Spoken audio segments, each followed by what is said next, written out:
Berdoa selesai. Baik, Ibu akan langsung terlebih dulu. Siapa yang kita hadir hari ini? Adrian Bu. Adrian kemana? Udah tahu. Anissa Bu. Kemana Anissa? Alfa Bu.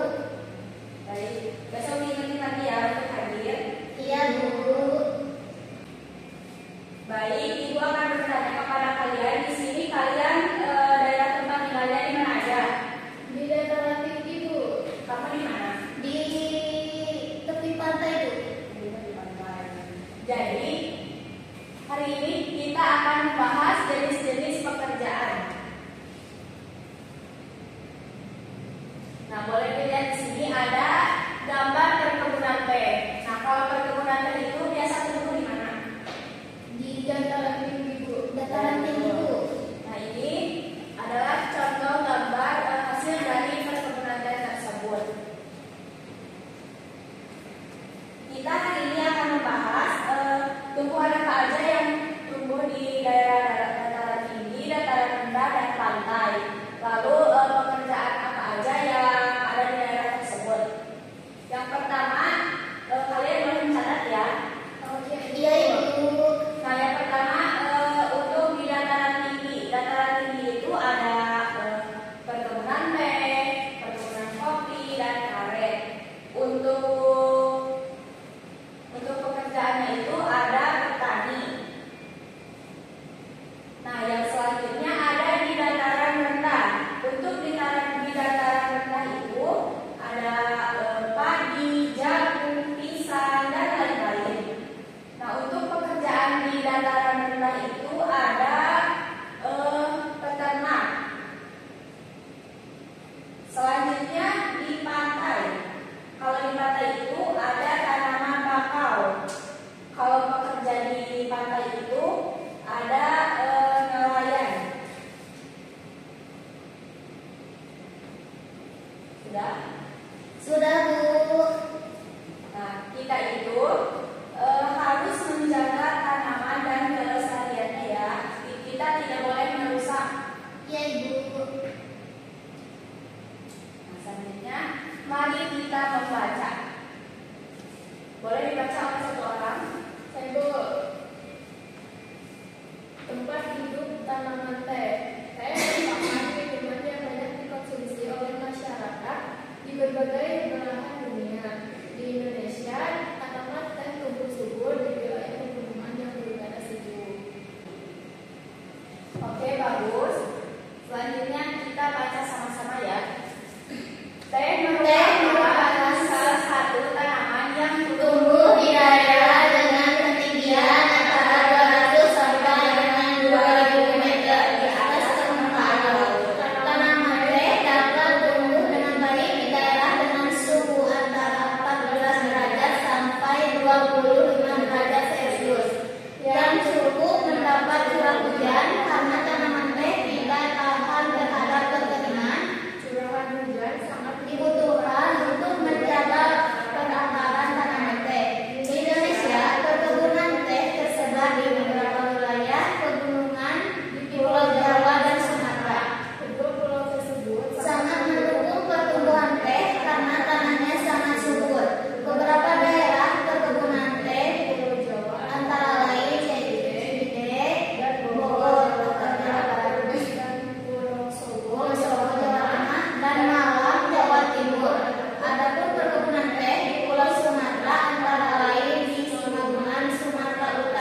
dibaca. Tanaman teh Yang ditanam berjajar rapi dengan jarak 1 meter. Menahan derasnya aliran air sehingga tanaman terkecil ke bawah air. Nah, jadi tanaman teh itu dapat bermanfaat untuk menahan erosi dengan cara ditanam berjajar rapi dengan jarak 1 meter dan itu dapat menahan derasnya aliran air sehingga tanah tidak terkikis. Selanjutnya, apa yang terjadi jika tanaman teh terus-menerus dikonsumsi besar-besaran? apa yang terjadi jika tanaman teh harus-menerus dikonsumsi? Nggak tahu Bu. Nah, jadi jika tanaman teh terus-menerus dikonsumsi,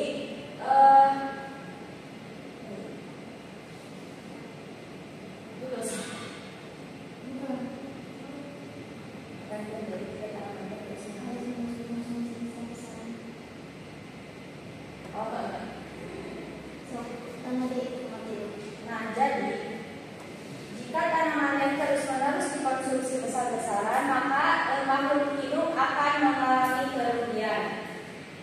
Bisa dipahami? Ibu, gimana itu? Ya, ya. Kerugian gimana Ibu untuk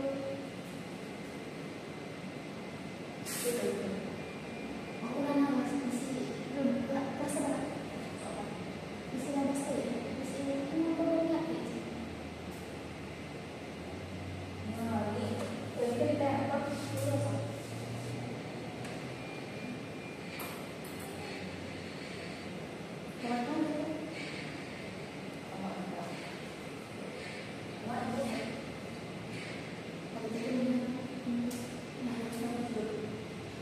Ibu belum mengerti itu teh untuk kerugian makhluk hidup gimana Bu?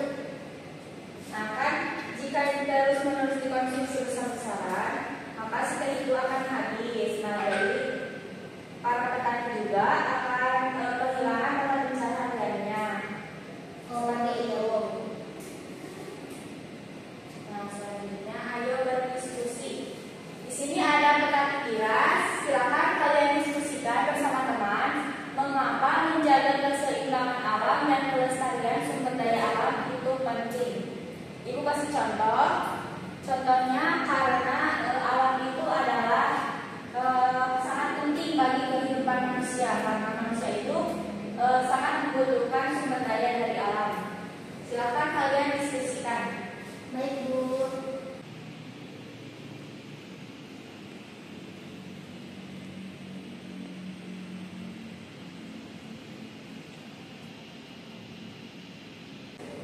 Bagaimana anak-anak sudah? Sudah Bu. Nah, coba kalian sebutkan jawaban yang kalian isi. Mengapa menjaga keseimbangan alam dan kelestarian sumber daya alam itu penting? Untuk menjaga keseimbangan, untuk menjaga terjadinya bencana alam Bu. Lagi, Untuk menjaga kebersihan lingkungan Bu.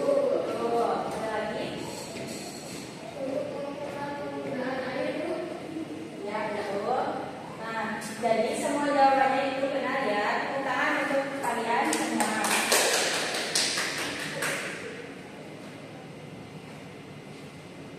Nah, coba perhatikan di sini ada beberapa gambar. Yang pertama ada gambar perkebunan teh, lalu ada memetik daun teh, mengolah daun teh dan pengemasan teh. Dari gambar tersebut, coba pekerjaan apa saja yang terlibat dalam gambar ini. Memetik daun. Kalau memetik itu berarti pekerjaannya apa?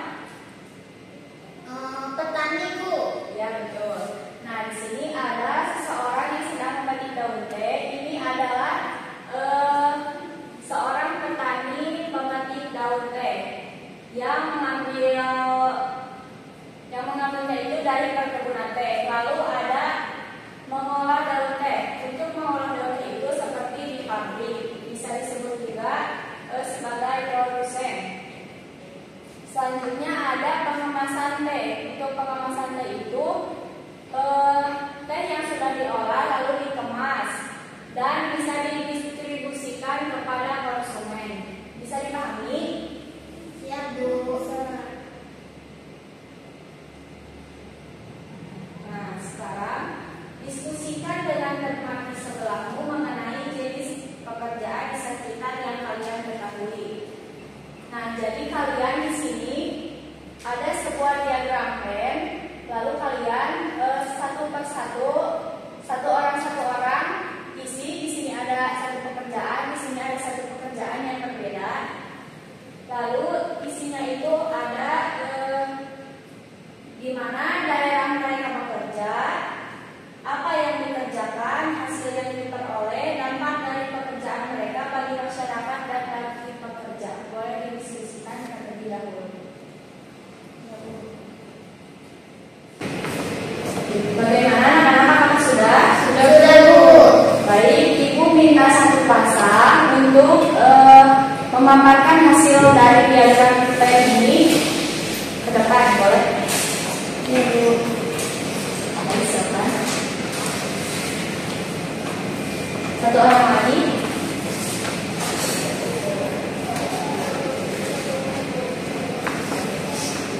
Boleh dipaparkan hasil dari diskusi kalian.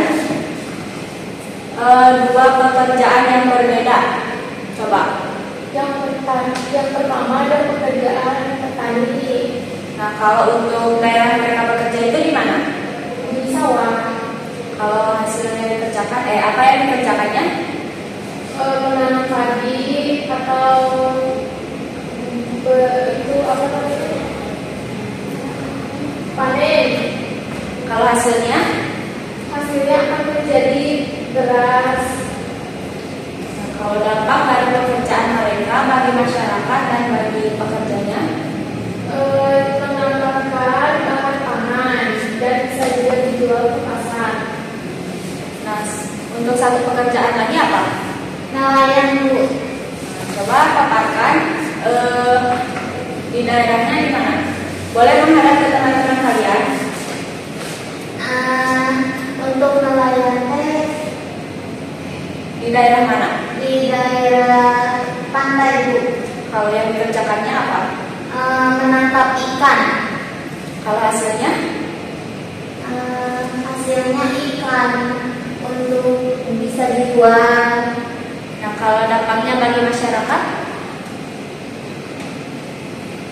Untuk dampaknya itu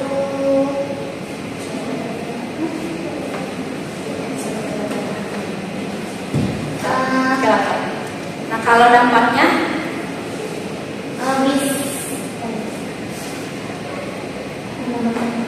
Bisa mendapatkan. Kalau dampaknya apa bagi masyarakat? untuk dampaknya bisa mendapatkan bahan baku. Bahan pangan. Iya, Ibu. Nah, kalau bagi pekerja, bagi si nelayan itu apa dampaknya?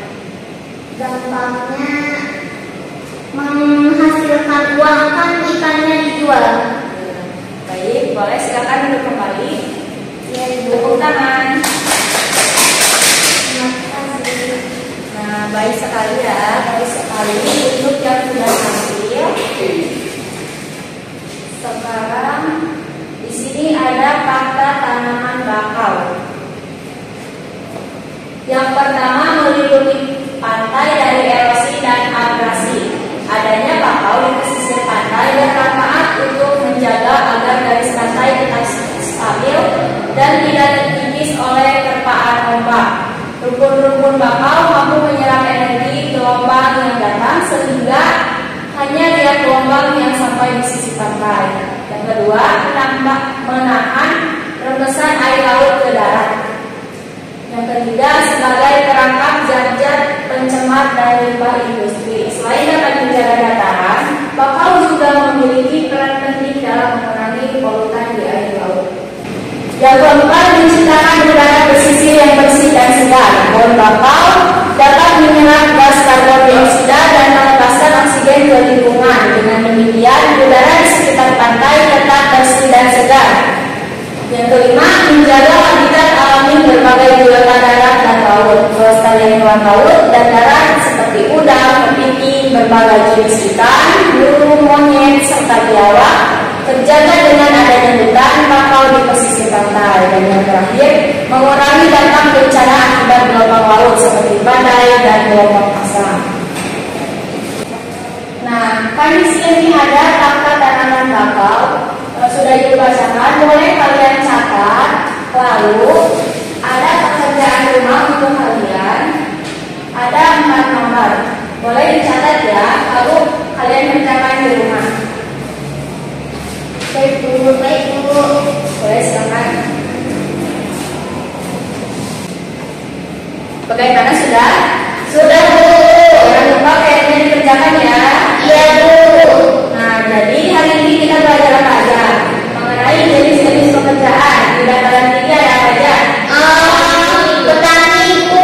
Kalau tanamannya Ada teh, petani teh, terus padi, sorghum. Itu pada dataran rendah. oh, Ada kopi, kopi, karet. Nah, kalau di dataran rendah, padi-padi, ya. lalu jagung, pisang, dan lain.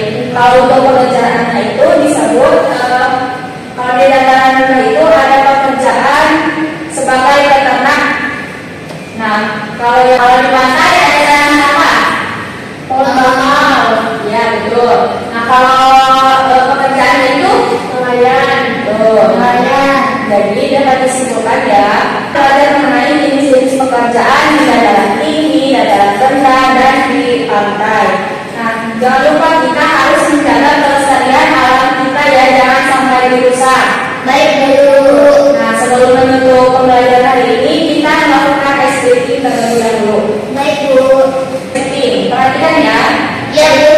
Buka tutup, bertepuk tangan. Buka tutup, tepuk tangan lagi. Gulung, sambil tersenyum gigi. Gulung, sambil tertawa. Haha, boleh bilang 1, 2, 3. Buka tutup, bertepuk tangan. Buka tutup, tepuk tangan lagi. Gulung, sambil tersenyum gigi. Gulung, sambil tertawa. Baik, boleh dirapikan alat tulisnya. Ya Bu. Baik, sebelum menutup pembelajaran hari ini, abainya kita berdoa terlebih dahulu. Boleh dipimpin oleh satu orang. Saya Bu. Ya, boleh. Sebelum pulang, alangkah baiknya kita berdoa terlebih dahulu. Berdoa selesai. Baik, terima kasih ya untuk pembelajaran hari ini.